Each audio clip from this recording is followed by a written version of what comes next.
Oui, en étant cadet dans une course de préparation pour les championnats de France avec les 3e catégories. Ce garçon s'est imposé donc aux côtés des seniors. Voilà, aux côtés de Marc et Yvon Mathieu. Eh bien, il va être fleuri dans un premier temps, Bernard Pichard, et on va l'applaudir tous ensemble. Le vainqueur ici à Laval.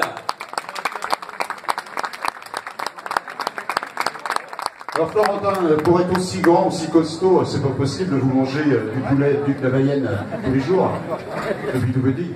Alors, du poulet breton. Du poulet breton, c'est pas mal non plus. Hein.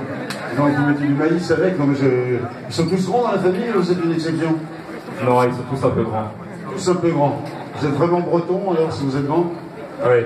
Origine bretonne, mais comme quoi ça change. Hein. En tout cas, vous êtes grand aussi sur votre vélo, vous l'avez prouvé déjà à l'Ocminé. Sinon, à Châteaubriand, je vous avais vu gagner. Vous avez dominé la situation. Vous aviez triomphé avec plus de 2 minutes d'avance, puis là, vous avez fait un numéro. Et vous avez de la chance. C'est lui qui va vous remettre les chars. Vous connaissez le monsieur qui est à côté de vous là? Oui, Marc Madiot. Marc Madiot, bonne réponse. On applaudit très fort. Florentin de Camus-Lambert, avec les responsables du Crédit Mutuel et le Marsupilami. Ça ne roule point. C'est vrai. Ça ne roule pas. Jean-Luc, vice-président de la fédération, et Loïc, directeur départemental. Voilà, c'est bien au Crédit Mutuel, on travaille avec les prénoms, c'est sympathique. Voilà. Vous avez une question à poser aux gagnants, Damien?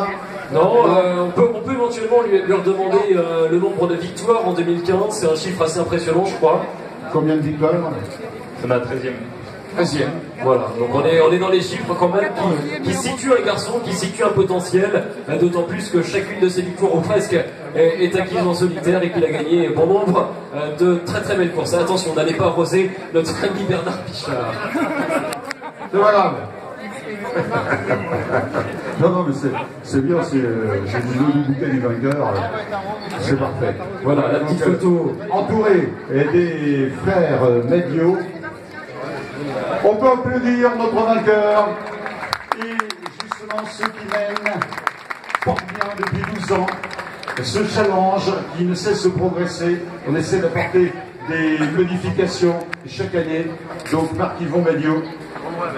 Et dans un notre instant, président Jean-François Quenet, qui est président donc de l'association Cyclistes d'Enfer, notre vice-président Dominique Fatin, puis tous les membres qui sont là aujourd'hui. D'autant plus que ce soir c'est la grande assemblée générale où il sera question de l'avenir. N'est-ce pas? Vous parlez souvent de l'avenir au Crédit Mutuel. On ne parle que de ça. Voilà. Donc nous sommes sur la même longueur d'onde. allez, on va saluer maintenant le deuxième. L'avocat qui parlait. L'avocat qui parlait. Le deuxième que l'on va associer donc au vainqueur de cette dernière manche. Le deuxième, il a traversé la France pour venir. Il a été recommandé par notre ami Jean-François Quenet, qui nous en a parlé ce midi au départ de l'épreuve. Il est originaire du département de Côte d'Azur. Il prend la 2e place. Je te laisse monter sur le podium. Les applaudissements pour Andrea Mifsu, 2e.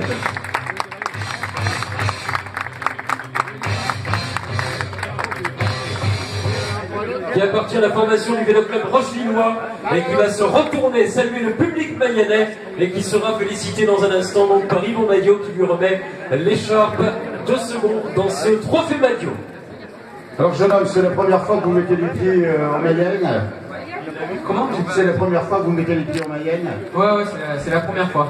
C'est vrai qu'on passe plus facilement ses vacances sur la Côte d'Azur en Mayenne. Mais en Mayenne, c'est un petit peu comme chez les ch'tis, quand on y vient une fois, eh bien on y reste tout le temps. Regardez les frères Madiot, ils y sont nés, ils y habitent toujours, parce que lorsqu'on est mayennais, d'abord on est fier de l'être, et lorsqu'on gagne en Mayenne, on est fier d'avoir gagné en Mayenne. Pour dire maintenant, autour de vous, j'ai terminé 2e en Mayenne, mais je viendrai un autre jour pour gagner. Vous êtes cadet 1 ou cadet 2? Cadet 2. Alors vous courez aussi à l'étranger? Oui, exactement. J'ai fait 4 courses en Italie. Pour conclure, j'ai gagné la dernière course après avoir fait 4e, 2e et 5e et j'étais vraiment très heureux de me la faire claquer. Parfait. Alors donc, vous allez repartir sur la Côte d'Azur ce soir? Non, demain matin parce que ce soir il y avait pas d'avion donc et lundi je vais reprendre les cours et bon, je vais être assis dans une classe mais c'est mieux quand même de faire du vélo et surtout ici en Mayenne. Ah, vous avez raison. Le vélo, c'est la Mayenne. Donc c'est très très bien. Vous êtes bien parti. Vous savez, pour passer professionnel, il faut être soit mayennais, soit maçon ou agriculteur. Donc là, vous êtes sûr de vous faites quoi comme métier, vous vous préparez quoi? Je suis au CIV, c'est un centre international de Valbonne, où on étudie que les langues quasiment, donc je fais beaucoup d'italien à l'école, et afin de passer à un bac international, et puis pourquoi pas après entamer des grandes études en Italie. Parfait. Et comment dit-on, j'ai terminé deuxième en Mayenne, mais un jour je gagnerai en Mayenne en italien. Comment dit-on, j'ai terminé deuxième en Mayenne, mais je gagnerai un jour dans ce département. Ho finito secondo in Mayenne, ma un giorno finirò primo. Bon, ben, si vous êtes d'accord, Damien Martin, vous pouvez parler en italien. Merci. En tout cas, nous sommes très contents de vous avoir avec nous. Revenez quand vous voulez. Voilà, en présence d'Alain Leclerc qui nous a rejoint, président du comité d'organisation de la Ronde mayonnaise, Andrea Missud qui termine deuxième. Andrea, je crois qu'il y a peut-être plus de public ici en Mayenne qu'en Côte d'Azur. Ouais, il y a plus de public, hein, il est surpris peut-être par le public présent, le nombre de spectateurs qui lui rendent bien cet enthousiasme. Et le troisième, alors le troisième il vient du nord de la France maintenant,